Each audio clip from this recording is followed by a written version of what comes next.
দিম যে এনে যিসকল লোকে আপোনালোকে দেখিব যে লিখিত পৰীক্ষাত পাছ কৰিছে কিন্তু এডুকেশ্যনেল কোৱালিফিকেশ্যনক তেওঁলোকে লুকুৱাই ৰাখিছে আমি সুবিধা দিম আপোনালোকক অভিযোগ দিয়াৰ বাবে যাতে অৰেল পৰীক্ষা হোৱাৰ আগতে বা মৌখিক পৰীক্ষা হোৱাৰ আগতে আমি কথা পাতি আপোনালোকৰ অভিযোগবোৰ যাতে আমি নিষ্পত্তি কৰিব পাৰোঁ। নমস্কাৰ বন্ধু বান্ধৱীসকল, পুনৰবাৰ আন এটা ভিডিঅ'লৈ আপোনালোক সকলোকে স্বাগতম জনালোঁ। আপোনালোকে দেখা পালে যে আৰম্ভণিতে হিমন্ত বিশ্ব শৰ্মা ডাঙৰীয়াই তেখেতৰ যিটো মন্তব্য দাঙি ধৰিলে যে 4th গ্ৰেডৰ এক্সামত যিসকল ব্যক্তিয়ে তেখেতসকলৰ কোৱালিফিকেশ্যনৰ আধাৰত তেখেতসকলে এক্সাম নিদি হায়েষ্ট কোৱালিফিকেশ্যন থকা ল'ৰাসকলেও নাইবা ছোৱালীসকলেও যদি চতুৰ্থ বৰ্গৰ পৰীক্ষা দিছিল তেখেতসকলৰ বাবে হিমন্ত বিশ্ব শৰ্মা ডাঙৰীয়াই বিশেষভাৱে কঠোৰ ব্যৱস্থা বিহিব নাইবা তেখেতসকল কঠোৰ ব্যৱস্থাৰ সন্মুখীন হ'ব।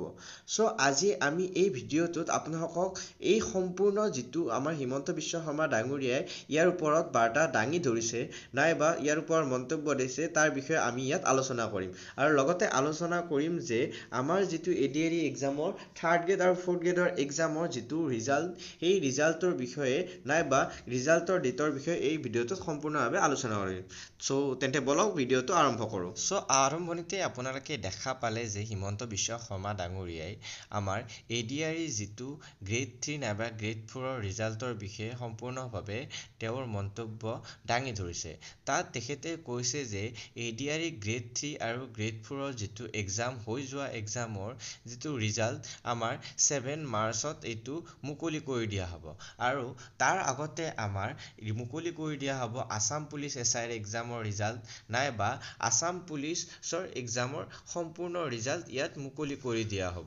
এতিয়া কথাটো হৈছে আসাম গ্ৰেড 3 আৰু গ্ৰেড 4ৰ যিটো আমাৰ ৰিজাল্ট ইয়াত পাব্লিছ কৰিব তাৰ আগতে হিমন্ত বিশ্ব শৰ্মা ডাঙৰীয়াই এটা সকলোকে সকিয়নি দিব বিচাৰিছে আৰু যিটো হৈছে যিসকলে অভাৰ কোৱালিফাইড হৈও যদি গ্ৰেড 4ৰ এক্সামত এপিয়াৰ হৈছিল নাইবা এক্সাম দিছিল তেখেতসকলৰ বাবে এটা বেয়া খবৰ যে হিমন্ত বিশ্ব শৰ্মা ডাঙৰীয়াই কৈছে যে যদি গ্ৰেড 4 এক্সামত অভাৰ কোৱালিফাইড ল'ৰা ছোৱালীয়ে এক্সাম দিয়ে তেখেতসকলৰ বাবে বিহিত ব্যৱস্থা লোৱা হ'ব আৰু তেখেতে এটা এনেকুৱা ৱেবছাইট খুলি দিম বুলি কৈছে নাইবা ৱেবছাইট অপেন কৰিব য'ত যিসকলে 4th গ্ৰেড এক্সামত অভাৰ কোৱালিফাইড হৈও যদি উত্তীৰ্ণ কৰিছে তেতিয়াহ'লে বেলেগসকলে নাইবা আন কোনোবাই তাৰ ওপৰত ইয়াৰ কমপ্লেইন সেই ৱেবছাইটৰ জৰিয়তে দিব পাৰিব।